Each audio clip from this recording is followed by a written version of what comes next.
Ligeia d'Edgar Allan Poe. Et il y a là-dedans la volonté qui ne meurt pas. Qui donc connaît les mystères de la volonté ainsi que sa vigueur? Car Dieu n'est qu'une grande volonté pénétrant toute chose par l'intensité qui lui est propre. L'homme ne cède aux anges et ne se rend entièrement à la mort que par l'infirmité de sa pauvre volonté. Joseph Glanville. Je ne puis pas me rappeler sur mon âme comment, quand, ni même où je fis pour la première fois connaissance avec Lady Ligeia. De longues années se sont écoulées depuis lors, et une grande souffrance a affaibli ma mémoire.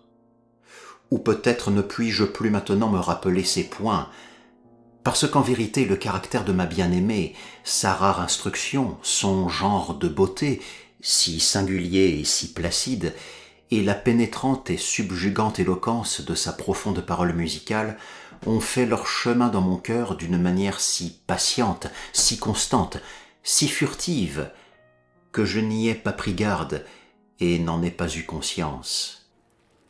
Cependant, je crois que je la rencontrai pour la première fois, et plusieurs fois depuis lors, dans une vaste et antique ville délabrée sur les bords du Rhin.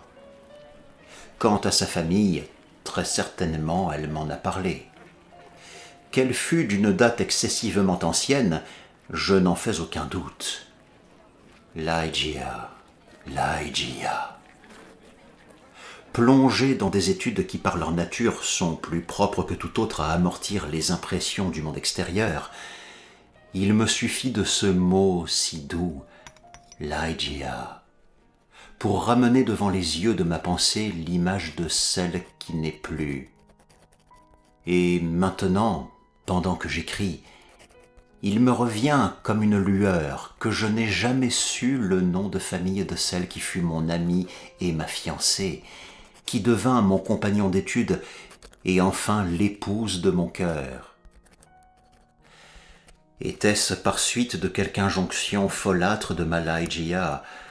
Était-ce une preuve de la force de mon affection que je ne pris aucun renseignement sur ce point? Ou plutôt, était-ce un caprice à moi, une offrande bizarre et romantique sur l'autel du culte le plus passionné? Je ne me rappelle le fait que confusément. Faut-il donc s'étonner si j'ai entièrement oublié les circonstances qui lui donnèrent naissance ou qui l'accompagnèrent? Et en vérité, si jamais l'esprit de roman, si jamais la pâle Achetophète de l'idolâtre Égypte, aux ailes ténébreuses, ont présidé, comme on dit, au mariage de sinistres augures, très sûrement ils ont présidé au mien. Il est néanmoins un sujet très cher sur lequel ma mémoire n'est pas en défaut,